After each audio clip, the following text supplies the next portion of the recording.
আলাইকুম বাগানি বন্ধুরা। আজকে আমি আপনাদেরকে বলবো নিম তেল নিয়ে। ছাদ বাগানের মূল উদ্দেশ্য হলো, অনেকগুলো উদ্দেশ্যের ভিতরে একটা উদ্দেশ্য হলো যে বিষমুক্ত শাকসবজি এবং ফলমূল পাওয়া। আমরা যারা ছাদ বাগান করি অর্গানিক পদ্ধতিতে নিম তেল অনেকটা উপকার আসে। নিম তেল সাধারণত যে কোনো প্রকার পোকামাকড় ছাদ বাগান হতে দূরে রাখতে সহযোগিতা করে। এখন আমি 1 লিটারে পানির বোতলগুলো আমি ব্যবহার করি আমার পরিমাপের জন্য। 1 লিটারে 2 ml নিম তেল এবং 5 ফুটা লিকুইড সোপ বা লিকুইড সাবান আমি ব্যবহার করি। এইটা আপনার প্রতি 15 দিন পর যদি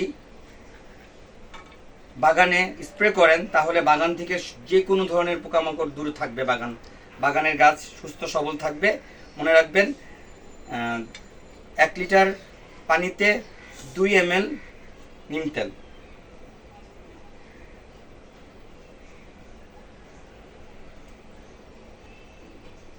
নিম তেলটা খুব ঘন, তার আমার এখানে আসতেছে না, আমি এটা খুলে ফেলবো, সিরিঞ্জের সুইটা খুলে ফেলবো।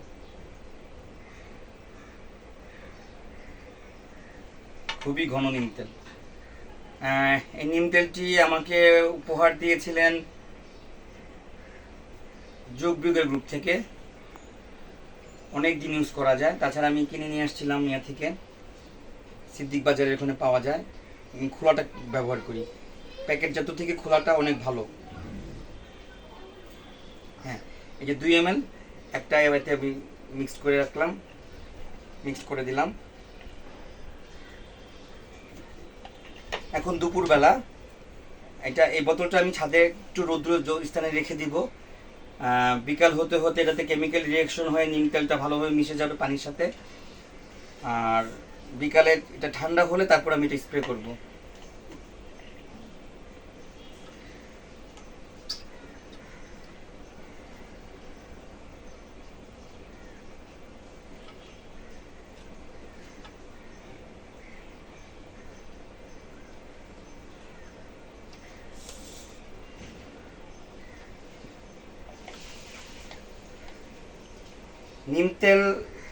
নিম তেলের যে গন্ধটা, সেটা আপনার যে কোনো পোকামাকড় গাছ হতে দূরে রাখাতে সহযোগিতা করে, যার কারণে গাছপালাগুলো পোকামাকড় দ্বারা রোগাক্রান্ত হয় না।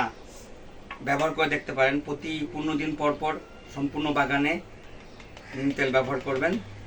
নিম তেল ব্যবহার করলে গাছ সুস্থ থাকবে। অর্গানিক পদ্ধতিতে আপনি আপনার সবজিটা কিংবা আপনার ফলটা পাবেন এবং বিষমুক্ত পাবেন।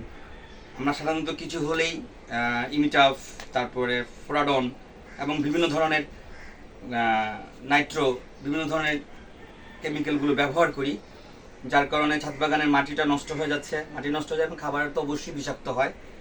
কারণ ছাদ বাগান এটা খুব যখন ব্যবহার করবো তখন খুব ভালোভাবে ঝাঁকিয়ে ব্যবহার করতে হবে।